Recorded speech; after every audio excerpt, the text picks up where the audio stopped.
자, 이번 시간에는 인스턴스 변수라고 하는 것에 대해서 우리가 조금 더 깊게 이해해보는 시간을 갖도록 하겠습니다. 자, 이번 시간에 제가 여러분들과 같이 이야기할 내용을 진행하기에 앞서서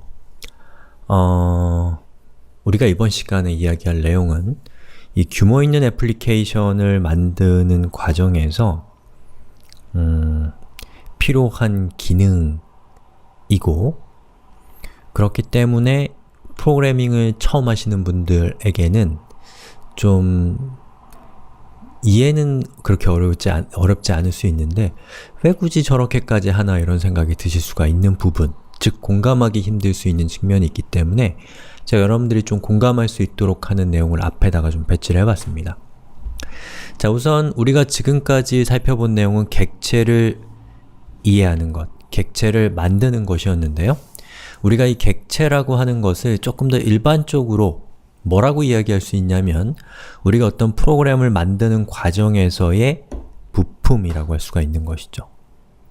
예를 들면 우리가 이전에 만들었던 calculator, 객체 같은 경우는 그 계산을 하는 객체잖아요. 그걸로 끝날 수도 있지만 그런 객체들을 이것저것 모아가지고 우리가 또 다른 무언가를 만들어낼 수가 있기 때문에 이 객체라고 하는 것을 바라보는 굉장히 중요한 시각은 부품이라는 측면에서 여러분들이 객체를 바라볼 필요가 있습니다. 그렇다면 좋은 객체를 만든다는 것은 다른 말로는 좋은 부품을 만드는 것이라고 할 수가 있을 것이고요. 좋은 부품이 되기 위한 중요한 어떤 성질 또는 좋은 부품의 어떤 자격 이런 것들이 있을 겁니다. 여러 가지가 있겠지만 그 중에 하나로 제가 이야기해 볼 것은 이런 겁니다. 그림을 먼저 보시죠. 자, 왼쪽과 오른쪽 똑같은 톱니바퀴예요. 그런데 왼쪽에 있는 톱니바퀴는 이렇게 생겼고 오른쪽에 있는 톱니바퀴는 최종적으로 저 톱니바퀴들을 이렇게 뭐라고 해야 되나요? 저런 케이스로 감싼 거죠. 자, 그럼 왼쪽에 있는 부품과 오른쪽에 있는 부품 중에 어떤 부품이 더 좋은 부품이라고 할 수가 있을까요? 오른쪽에 있는 부품이 더 좋은 부품이라고 할 수 있습니다.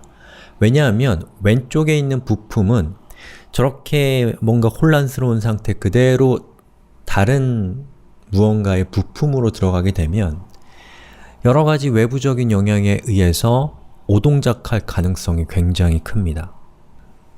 하지만 오른쪽에 있는 이 부품은 그 부품이 어떤 일을 하는지와는 상관없이 부품의 내부적인 것들을 아주 견고한 케이스로 탁 감싸고 있기 때문에 외부적인 변화에 부품이 영향을 받질 않기 때문에 부품이 예상하는 대로 잘 동작할 수 있다라는 것을 왼쪽에 있는 것보다는 훨씬 높은 확률로 보증할 수 있다는 겁니다.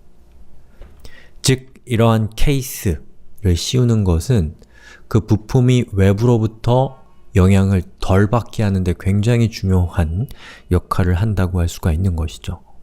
자, 그렇다면 우리 시선을 다시 프로그래밍으로 돌려서 이 프로그래밍에 있어서 이 부품이라는 것은 또는 여기에서 우리가 본 케이스라고 하는 것에 해당되는 것은 무엇이 있을까요? 우선 조건문, 반복문, 또 변수 이러한 여러 가지 것들을 묶어서 우리가 뭘 만드나요? 함수를 만들었죠. 그 함수도 말하자면 이런 케이스와 같은 역할을 한 거라고 할 수가 있을 겁니다. 그 함수 안에 들어가는 조건문, 반복문 이런 여러 가지 것들이 함수라고 하는 케이스로 탁 감싸는 순간에 이 함수 안에 있는 여러 가지 부품들이 외부로부터 영향을 덜 받을 수가 있게 되는 것이죠. 당연히 사용하기도 좋고 그게 뭐 하는 건지를 이해하기도 좋게 됐죠. 그리고 또다시 함수가 많아지는 과정에서 우리가 그 함수를 묶어서 모듈을 만들기도 했었고 또 프로그램이 커지는 과정에서 생기는 여러 가지 함수들과 또 여러 가지 변수들 서로 연관되어 있는 것들을 묶어서 우리가 객체를 만들었죠. 그 객체 역시도 이런 케이스와 같은 역할을 하는 놈이라고 할 수가 있을 겁니다. 자, 그래서 이렇게 작은 부품들을 묶어서 우리가 객체를 만들었었죠. 그리고 이 객체를 제가 지금까지 여러분들한테 수납 공간 또는 박스 이렇게 얘기했지만 이렇게도 얘기할 수 있습니다. 캡슐. 여러분들 캡슐 아시죠? 뭐 약 같은 거 보면은 캡슐 안에 담겨있다 이런 얘기 하잖아요? 자, 캡슐이라고 할 수가 있어요. 그리고 어떠한 부품들을 객체나 모듈이나 함수나 이런 것과 같은 이 객체, 아니죠, 캡슐에 넣는 것을 한국어로는 캡슐화 한다라고 할 수가 있을 것이고, 그걸 영어로 encapsulation 이라고 해서 우리가 객체지향 프로그래밍에서 가장 중요한 원칙들 중에 하나입니다. encapsulation. 즉, 객체 안에 포함되어 있는 여러 가지 것들, 그 중에 특히나 데이터가 외부로부터 영향을 받지 않도록 하기 위한 여러 가지 프로그래밍적인 기능, 또 기법, 이런 것들이 바로 이 encapsulation이라고 하는 특성을 위해서 만들어진 것이다 라는 것이죠. 아시겠죠? 그거 하나 기억하시고, 그리고 또 하나만 얘기해 보겠습니다. 자, 여러분이 생각하기에 데이터와 로직 중에 어떤 게 더 중요할까요? 데이터와 로직. 자, 여기서 얘기하는 로직이라는 것은 뭐 조건문, 반복문, 뭐 함수 이런 것들을 이용해서 이 만들어진 어떤 프로그램의 처리 이런 것들이 이제 저는 로직이라고 표현한 것이고, 데이터는 이제 프로그램 안에 있는 어떤 데이터들을 얘기하는 겁니다. 자, 좀 비유를 해서 여러분의 컴퓨터 안에 있는 두 개의 부품을 제가 꺼내봤습니다. 하나는 컴퓨터의 중앙 처리 장치라고 하는 CPU가 오른쪽에 있고요. 굉장히 가격이 비쌉니다. 한 30~40만원씩 해요, 현 시점에서.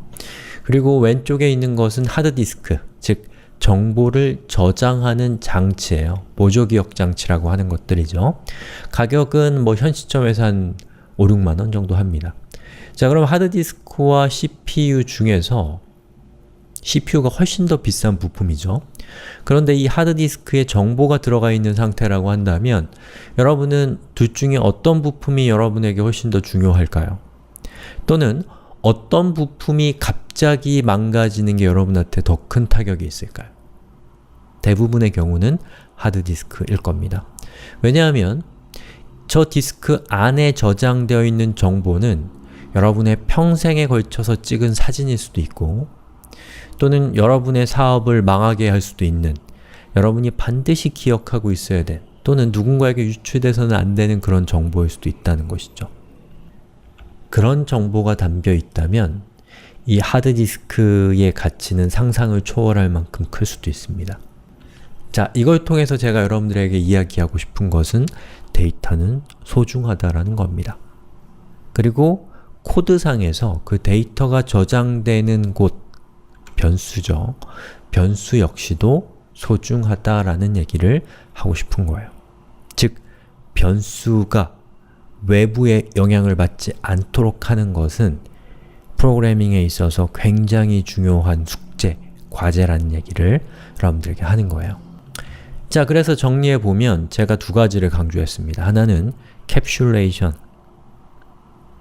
또 하나는 데이터가 중요하다 라고 하는 이 두 가지를 제가 강조했고요. 우리가 지금부터 살펴볼 내용은 객체 안에 있는 데이터가 외부로부터 직접적인 영향을 받지 않도록 하기 위한 이 프로그래밍의 기능 또는 기법들에 대해서 이번 시간에 알아볼 겁니다.